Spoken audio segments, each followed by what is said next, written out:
Hi, it's me, Reese. We're going to be doing Picea glauca Conica. Otherwise, or its common name is dwarf Alberta spruce. Its leaf arrangement is whorled. Its leaf form is simple. Its leaf margin entire. The plant type is a shrub. Its habit is conifer and evergreen. Its height is small.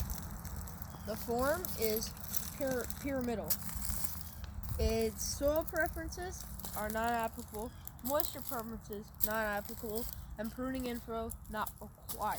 These, as you see them, is their natural growth habit. So they're very dense. They hold on to that pyramidal shape. So really there's no pruning necessary. So the growth rate is slow. The exposure to light is sun, as you can see, because this is very out there. It's not really being blocked by anything. These get a little bit of shade during the summer because of these large crepe myrtles that are here. Reese, are we at the climactic hardiness zones? Yes, the climactic hardiness zones are 2 through 6. 2 through 6. So that's kind of like the Canadian hemlocks and some of the other plants we've talked about. We're now a zone 8. So we're on the outside of where their happy place is. So here in the sandhills during the summer, the shade that's provided by these crepe myrtles is probably what's allowing these to continue to exist. Last year we cut one out of the overlook garden that was actually larger than this specimen. And you know, that garden still had some shade, but it did not have any irrigation running, and it just kind of gave up. And that's not the first one I've seen where that's happened here in the sandhills. You know, they get large, the climate has evolved, our summers are a little hotter, a little drier, and they are going to cease to thrive. Yep. So the landscape uses for this is foundation, specimen, and container garden. These are sold a lot in the late fall, right before Christmas, because of their natural pyramidal or Christmas tree type shape. You see these a lot in container gardens on people's front porches or flanking their walkways because they're just an easy kind of a Christmas symbol. Yeah. Then the flowers are considered insignificant, and then the fruit is insignificant. But you can see the flower. No, those are leaf buds, okay. Not flower buds. Oh, okay. Yep, those are all needles, whorls of needles that are getting ready to emerge. So it's getting ready to flush out with a brand new wave of needles. Okay.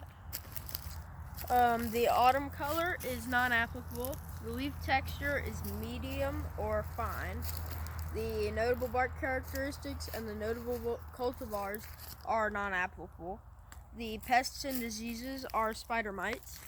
Yeah, spider mites are kind of sneaky because they're not big. It's not like tent caterpillars or something like that where you're actually really registering what happens, what you're seeing attack the plant. Oftentimes, Mr. Blevins is going to show you, this is how you look for spider mites, is you get a sheet of white paper and you tap the branch and look for little tiny crawlers that could emerge, because spider mites are just so tiny.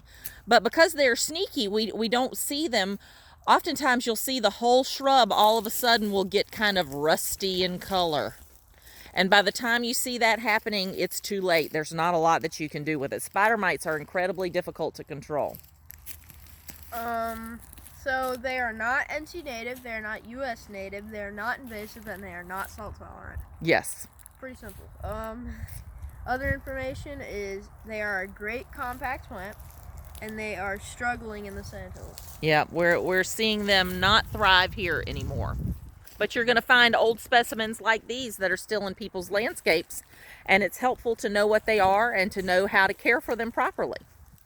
And then the references in your DIR books on page 814.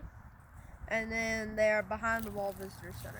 Well, and actually, when I wrote that incorrectly. We're out in front of the Ball Visitor Center. You can see there's the circle. We're on the parking lot side. So there are 2 nice specimens here in between these large crepe myrtles. Thanks, guys. Happy hunting.